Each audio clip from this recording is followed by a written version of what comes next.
just as the checkered flag waves on this year's Indianapolis 500. I don't even think the milk has dried off Joseph Newgarden's suit yet. We've been gifted version 2 of the 2023 IndyCar Series mod for Automobilista 2. I first took a look at this mod a few weeks back at the end of March when it first came out, and its V1 release was the road-only version, but now in V2, amongst many other changes, comes the beloved low downforce Superspeedway Indy cars, presented here as they are with low downforce wings and speedway spec, just as they ran for this year's 2023 Indianapolis 500 with the Wickers and all the additional add-on bits and things. The fast, sleek, missile-looking Indy cars that I think pop into most folks' head when they think IndyCar.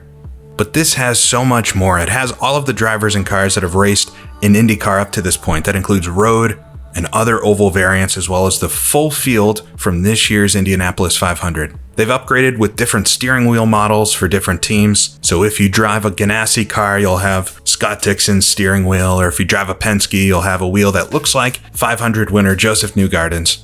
And although the Superspeedway car is the big addition and what we'll be looking at here today, the mod reworks both the road course and introduces a short oval variant of the IndyCar as well. This means you can recreate accurate races, or as accurate as Automobilista 2 will allow, on pretty much any type of circuit. It actually works quite slick. If you come in and go to choose your car like you always would, you'd see a bunch more cars, all the Indy 500 runners, but in their road course variants. But if you change your track selection, I've got it on Laguna Seca here, and we'll go to Indianapolis itself. As soon as you pick the oval or any other configuration, you can see we've now changed into low downforce specification. And if we take a look in the showroom, the cars are as they were for the 500 this year. So no fuss, no choosing the right version for the right track. It's going to choose it for you, along with the accurate physics and different rules and things that come with different styles of racing.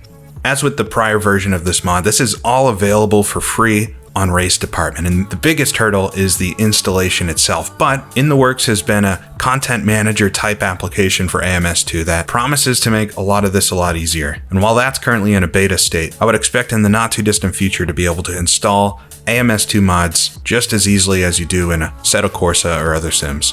For the time being though, it's a little bit of text editing and copy and paste and the download, of course, of the boot files. And I'll try to show you here in a minute, but I think it's worth it. I've had just a short opportunity to play around with this, but it's been a lot of fun so far. And so since sprints to the finish seem to be so popular now, let's take the full field of course to Indy for 20 laps, a sprint, a dash to the finish, to give you a first impression of sorts of what this mod is like and talk a little bit about the Indianapolis 500.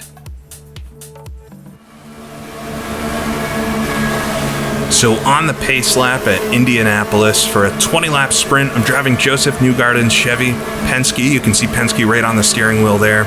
I'll see if I can recreate a little bit of what he was able to do towards the end of the race. But a full field 32 cars, sadly not 33. AMS2 comes up one short with how many AI you can race against. I guess we could hack it in like I did with the 60-car sports car race, but 32 will be enough for something like this.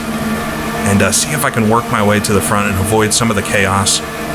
So this mod, like I said, it's been completely redone. And for the Superspeedway version of this car, we do have some of the in-cockpit adjustments that are so important for racing Indy cars and ovals. We have anti-roll bar adjustments, so I can increase, decrease those to help control the roll of the car and change how it handles as the fuel burns off. I also have a weight jacker, which we saw how important that was with Will Power during the race, having his fail and basically making him uncompetitive anymore during the event itself. So I think there's fuel adjustments and all of that stuff as well for longer races. So everything you need to put on a pretty good IndyCar oval race. And so far in some of my testing, the AI are good, but pretty high octane. I guess what you could expect for a lot of races in AMS2. But based on what we saw in real life, and especially in those final 20 laps, it maybe doesn't feel quite so unrealistic. So we'll see if I can hold on here. So we'll line up 3x3, the traditional Indy start, and we'll take the green flag really, really late, but we'll see what kind of launch I can get. Starting up here on the 4th row next to Pato O'Ward, and I think Kirkwood there all the way on the inside, Peterson in front. And so 20 laps at Indianapolis with the 2023 Indy cars. It should be exciting. There it is, green flag is out. We'll get a good launch. Kirkwood gets a great launch in front of me, but Pato, a bit of a sitting duck, no pun intended. So we'll come down into turn number 1. The field side by side in front, still 3 wide on the 2nd row, it looks like. But we'll all make it through as we'll get up the gears flat out here.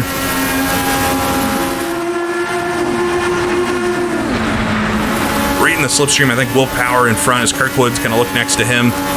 But nowhere to go unless I want to do some mowing like Tony Kanaan. We'll come down to turn 3. Just take it nice and easy here in the opening lap. His car right behind me. I think it's Pato still. And Peterson slots in. We'll take turn 4. Car's understeering just a little bit. I'll add a little bar. So we'll get onto the front stretch. And there we go, completing a lap, thankfully. So the whole field now stretches out a little bit in front. They do start to run more single file, but it's still a lot of side-by-side. But it makes it exciting. And it's quite a lot of fun. We'll be shifting into the corners. You see it jump down to 5th gear, just like they do in real life, to just keep the car in the optimal RPM range. You really don't have to worry about the time it takes to shift the car too much. You just want to always keep it in the perfect range if you can. Come down into turn 3, though. So the cars feel really nice. AMS2's got some problems with oval racing especially, and I've done quite a lot of racing the classic 90s kart cars around this track, and I just don't like how they handle. They do a lot of sliding, so right at the top of the rev range there. Oh, the car in front sideways. Let off the throttle, a bunch of smoke. I don't know how he held on to that. It's a bit of that excitement I was talking about, but still brushing side by side. 2 cars behind me as well. Hopefully avoid whatever crazy accidents happen here. I did turn yellows off for this just so we'd have a fun race that hopefully gets to the end and not a 1-lap dash at the end. But the cars themselves, these, I'm pretty confident to say they're the nicest oval Indy cars in the AMS2 right now. There's still a little bit of that odd feeling. I think you can get away with a lot more if you get some oversteer into a corner. It's a little easier to catch it than I think it maybe should be, but the modding team's working within the bounds of this sim, which definitely has some tire issues at the moment with this type of racing. So I think they've done an amazing job once again to translate this modern type of racing to a sim like this, and it's so much fun that I think it's only going to get better as more updates continue to come out for it.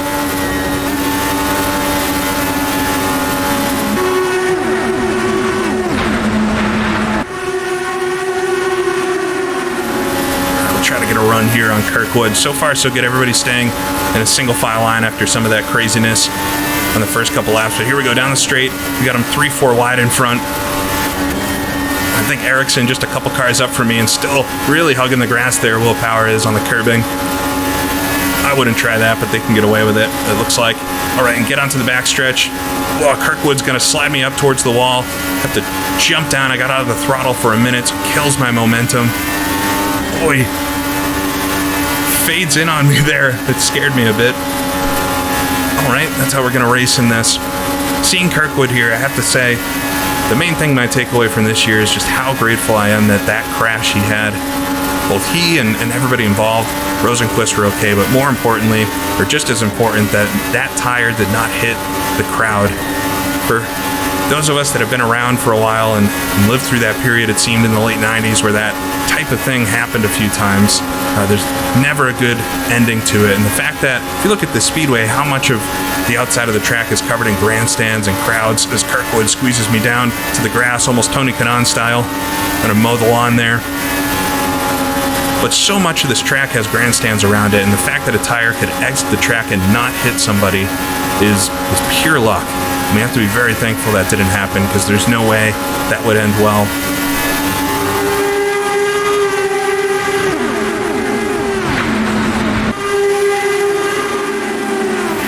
Couple cars in front, down low once again is Ericsson on the grass. They're going to have a bit slow. I backed up quite a lot there, and I'm going to have a nice run coming onto the back straightaway. Get down the inside of Kirkwood as we exit turn 2. Hopefully I can pick up the slipstream from Ericsson here. 6th gear. We'll come down to turn 3. Get down to 5th gear. Just a little bit of a security lift to make sure I can wrap the bottom and finally jump Kirkwood there. All right. 1 position up to P9. I think Rosenquist actually leading the way.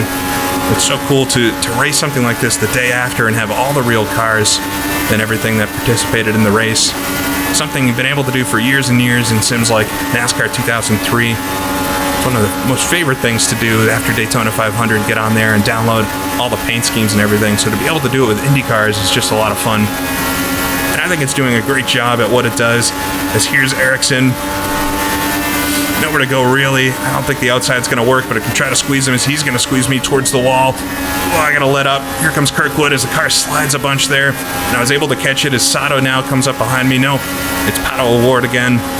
But that's some of the sliding I'm talking about. I probably shouldn't have been able to save that. But luckily I'm able to and keep me in the race here. But nothing annoying about how these cars drive, which is one thing I was worried about. Just the kart cars and the way they drive, it just really ruins the experience. And it's tough to have fun with, but this I have no problem having a good time with. And in fact, want to try it at a bunch of other tracks. I heard it's really good at Fontana.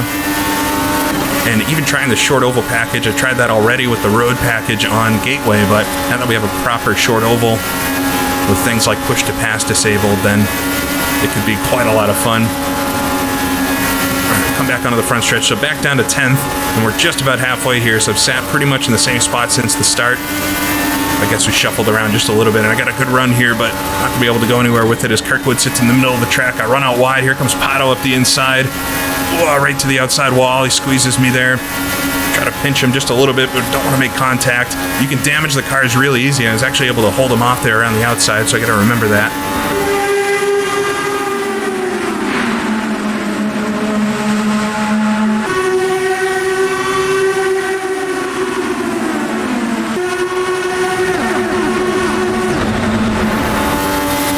But the damage in these is very realistic. If you touch the outside wall, you are definitely going to bend something in the suspension and most likely will be out of the race. I think the AI can get away with just a little bit more than you can.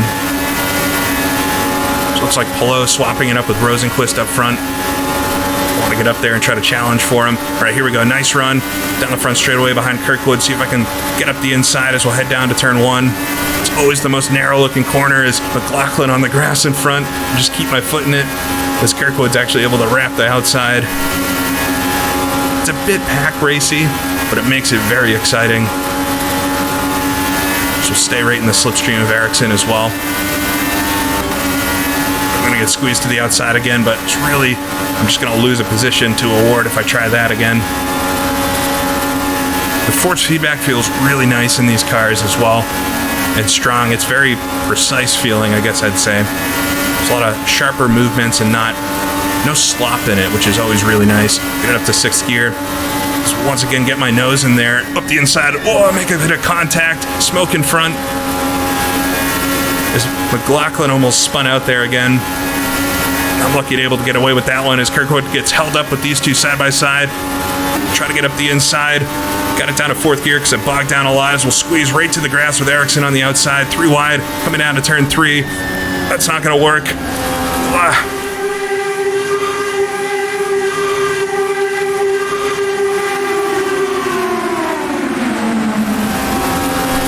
Somehow able to hold off Kirkwood as we make a little bit of contact there. Is very reminiscent of what O'Ward was doing towards the end of the race that ultimately got him out. So bogged down coming onto the front straightaway. Kirkwood to my right. We'll go wheel to wheel down to turn 1.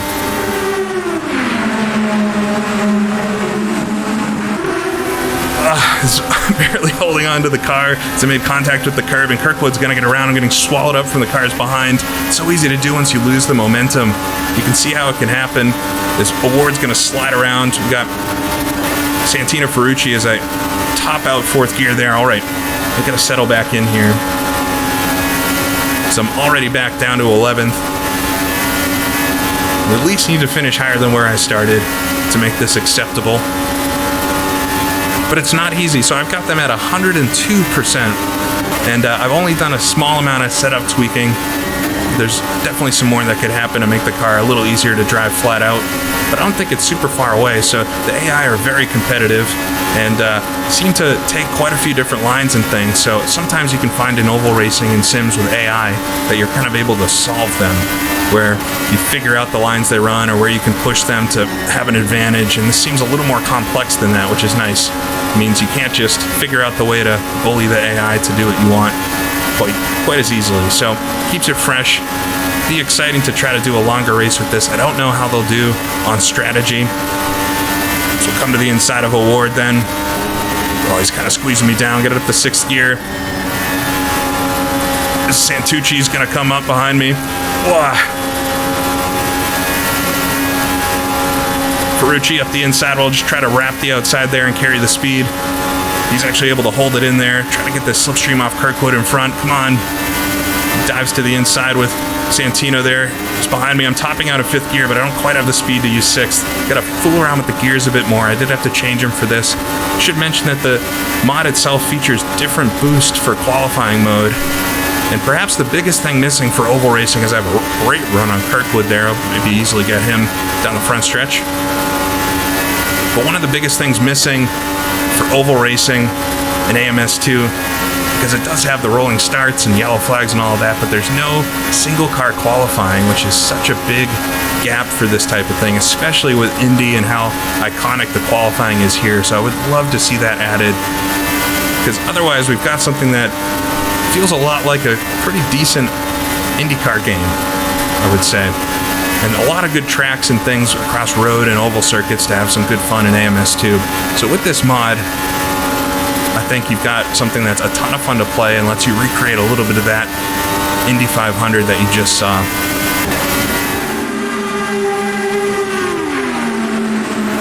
We'll come through turn 1. A lot of dirt on the track that was drug up from the cars. Love to see the lines cleaned up. That's nothing to do with the mod, though. That's really just the track itself. But a sprint to the end here. And so the big thing with this year's race was the finish of it. I would say the first 175 laps up until Kirkwood's accident, which got a bit loose coming into turn 3 there. Try to reduce the weight jacker a little bit. The first part of the race was so enjoyable. I had such a good time watching the strategy play out, and I think there was just enough cautions with a couple single car wrecks, which you never want to see, but it helped just create some interest in the race and different cars trying different things. And I wish we could have just gone green to the end. I think everybody does. Not a lot of folks want to see big crashes or anything like that, but to get into that red flag, green flag period towards the end is just, I don't know how to avoid it. I thought about this quite a bit because at a surface level, I don't like it as much as a lot of other, diehards do, but I did like when they did it in 2014 and got us that amazing finish with Hunter Ray and Elio, and various times over the years they've red flagged it. I think this year it just went a bit too far where we got into the single lap shootout, which just does not feel authentic to me. And I think that's my biggest issue with the way it finished, so kept it in 5th gear there. Seems to work all right. But I think I was cool with it up until the very final one, and I just don't know how you avoid it, because I know for the TV ratings, for the casual fans, and the people at the track, it seems like many folks liked how it finished, and so I can't really argue with them. It's just the way it is now, but I think we just need some clear... I think what I'd like most is if they can clearly define the rules. So I got really wide into 3. It's funny, I'm having trouble with turn 3, but the rest of the corners feel fine. We're coming to get the white flag, actually. And it looks like I'm not going to be able to get up any higher than this, but it's been good fun holding off this pack behind. But if they can create some rules or something to just at least give us, okay, this is what we're going to do if a yellow flag comes out on this lap or this lap. I don't know if they could actually do that because there's so many variables, but it might help make it feel like it wasn't just something that they thought of in the moment, because that's how it comes off to me. But I'm very happy Joseph won. I am happy to see that it was a green flag finish, but and I guess I'm very happy it ended up being safe even with all of the crazy crashes towards the end. But this itself was a lot of fun. We'll come to the line, get the finish. I actually got a bit of a run on Ericsson here. Can I get him? Come down to the inside. Just missing out, I think, on getting 8th place for the finish.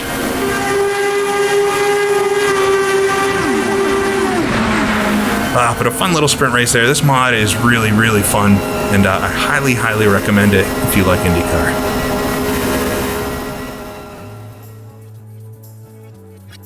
Like I said towards the start of this, it's very high-octane action, but based on the real-life race, for a sprint race like this, I actually think it did a pretty good job at recreating the feeling of racing modern IndyCar at Indianapolis.